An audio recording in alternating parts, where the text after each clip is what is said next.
It is my pleasure to welcome in friend of the show, Dwight Gooden. Doc, we're also happy that this is happening for you. What does your having your number retired, your number 16 retired, mean to you? That's a great deal. First of all, thank you guys for having me.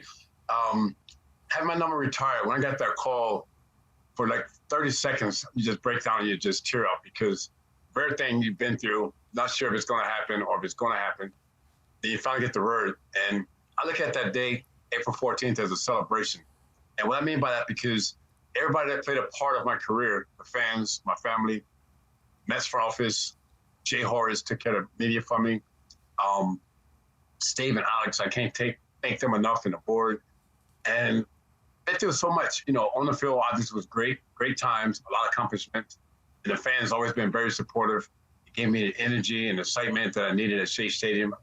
It was nothing like that, especially when I got 2 strikes on a batter, having the fans clapping and wanting to strike out.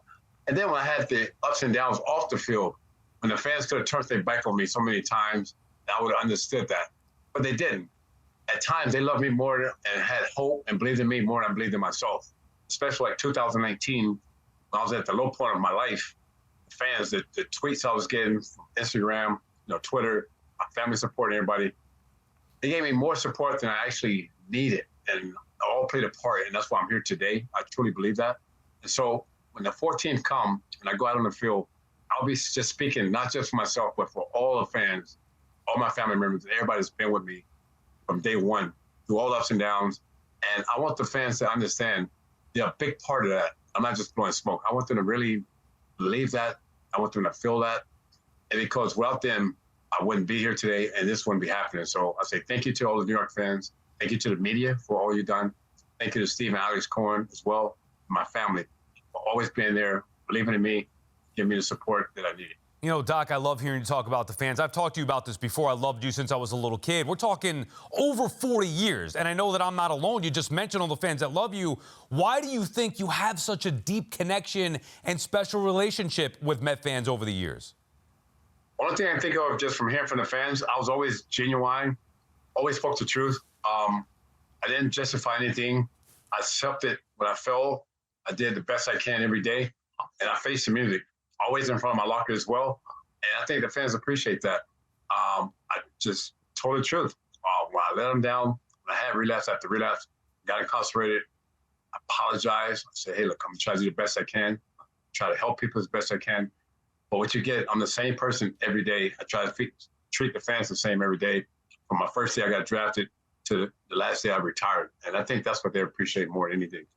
Doc, it's Andy. Again, congratulations. And I think I speak for all of us. We see how happy we all are to have you sort of in the mix on the show lately, too. That's been a thrill for everybody. In terms of you having this honor with Daryle the same year, obviously, Doc and Daryle, you guys have been linked now for decades. And it seems like sometimes that relationship's been close. Sometimes you maybe had some bumps. So what's the state of Doc and Daryle now? Like, where are you guys at? Are you good with Daryle? Oh, we're good. I mean, today we're good. Tomorrow we might want to kill each other. I don't know. Just kidding. The thing is, it's like your brother, like a blood brother. Some days you love him. Some days you want to kill him. And that's what me and Daryle, we had ups and downs. I think one of the things we learned is that when we have a problem, that we call each other, talk to each other, instead of going to the media or getting mutual friends involved. And I was definitely out of control. I was wrong. The things I said about Daryle, I apologize to Daryle about that, the things I said publicly. We both have each other's number where we could have talked to each other about it. I think we both learned a valuable lesson from that, and I think that brought us a lot closer. We're a lot tighter now today. We talk a lot, talk about what's going on, knowing that we're not going to judge each other, and whatever we talk about is not going to go any further. I'm just as happy for Daryle getting his numbers retired as I am for myself, because I understand the struggles he went through. I witnessed a lot of it on and off the field. And now to have this come for both of us at the same year, it's a blessing within itself. And I'm just proud of myself, obviously, and very proud of Daryle as well. Hey, Doc, it's an honor to be talking to you. I talked to you a little before the show about how I was at your no-hitter. That was a big moment for me as a kid. I guess what I'm wondering is, those early years, 19, 20 years old, going out there, striking out the whole world, you must have felt like a superhero out on the mound. How did you feel? How did it feel to be out there with the stuff that you did have?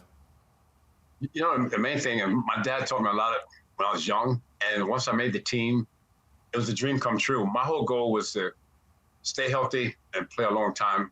And you think about awards, but you don't really put too much emphasis on it. A lot of things happened pretty, fast. I had a lot of support. I had Darryl to talk to me about what he dealt with was the media the previous year in '83, what he went through. I had Keith, a veteran player who'd been, through some ups and downs himself, talking to me as well. And then we got Gary Carter in 1985. That was the icing for me. He played a big part of the success that I had on the field in '85. I just had good guys around me. Mike Torres, who was one of my mentors, and talked to me a lot, talking about attacking the hitter's weaknesses and what you look for as a pitcher. How do you be successful when you don't have your best stuff? So I had good veterans around me to help ease it with me. But was I nervous? Yes. Every day I was nervous, especially going into the '85 season, because you hear all the stuff about the sophomore jinx. You don't want that to get involved. And plus, you don't want to be a one-year wonder. '85, everything just took off, from day one. From day one with Gary Carter, because Gary demanded nothing but the best in me. He didn't care if the score was 10-0 or 1-0. He wanted me to pitch like it was 1-0. He wanted 10-plus strikeouts every game. He wanted a complete game. And Gary's the only guy that caught me in between starts. He didn't want anybody else catching me. Gary would come out and do that. And he would communicate between innings. So I give a lot of credit to Gary as well as Mel Stottlemyre. Doc, does having your number retired by the Mets mean more after going through what you went through? There were years as a fan, I would be curious and check in on your status, whether it's with reporters that I knew or just, trying to find out how you're doing. And some people were really concerned about your health and maybe, wondering how long you were going to be around. And now that you've made it through this, you're going to have your number retired. Does it mean even more going through all that you went through off the field? Oh, man, great question. 100%, because let's start with the off the field stuff I went through. Went to so many rehabs, unfortunately got incarcerated. But when I got serious with myself and started to get better in 2019, the last rest I had, I knew my problem was bigger than just drugs and alcohol, because I would literally cry sometimes going to a drug dealer's house or going to a package store to get alcohol. So I actually put myself into a mental institution, High Focus in Morristown in New Jersey. I was there for a year, and I needed that. That's when I really found myself. I had to put the ego aside. I had to put my family mores aside, because I grew up in a household where men don't cry, men don't talk about them problems, men don't hug. You drink over it, you're okay, you're fine. I had to put all that aside and relearn and reteach myself, and not to justify anything that I've been through earlier. But that was one of the best moments that I had in my life to get my life back in order and to save my life and to be around for my kids, my grandkids, my great-grandkids. And today I feel great. And for us on the field, what makes this very special, because in '95, when the Mets want to cut ties, which I understood, I had numerous drug failures, and so they want to cut ties. But with me personally, I wanted to make it right with the fans, not just the New York fans, but the Met fans. And I signed with the Yankees for 2 years, '96, '97. After the '97 season, I contacted the Mets. I think Steve Phillips was the general manager at the time. And not to blow smoke or get upset anything about Steve. He was just doing his job. But I asked Steve to come back to the Mets in any room. He said, unfortunately, Doc, we have no vacancy. There's no room. We wish you all the best. I went to Cleveland for 2 years, '98, '99. After the '99 season, I contacted the Mets again. Basically got the same answer. Unfortunately, there's no room. I wish you all the best. In 2000, I signed with the Astros on a minor league contract, pitched 1 game. I traded to Tampa. I pitched 8 games. We got released. I called the Mets again. I said, I'll come back. The salary doesn't matter. I'll go to AAA. I'll do whatever it takes. I just want to come back as a Met. My representation was told no. I signed back with the Yankees. I got the pitch against the Mets at Shea Stadium in a day-night doubleheader. I won the game. I'll probably just get back to Shea. Once I retired with the Yankees in spring training of 2000, I called the Mets again, wanted to sign for 1 day so I could retire as a Met. I was told no.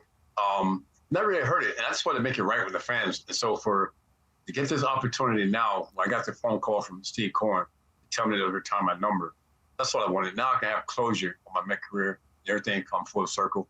And plus, everything's timing, because had I came back with the Mets, say 5-6 years ago, who says if I would have showed up, I've been ready, been healthy or whatever. Today I feel great. My health is good. I think everything's about timing. So again, I just thank Christ and I thank my fans and all the support that I've been getting over the years. God, I mean, that is incredible right there. I got goosebumps. What a story. Doc, I could not be happy for you, Doc, and it's a culmination for all of us who grew up watching you as a kid, you know, and throughout the years following your career. What a great story this is. I can't wait to be out there, and I know the Met fans are going to pack the house to see the number 16 get retired. Thank you so much for your time, Doc. Can't wait to get you back in studio, too, and talk some Mets baseball with you. Yes, sir. Thank you guys for having me. I miss you guys and look forward to coming back, too. You guys keep up the good work. Doc's the man.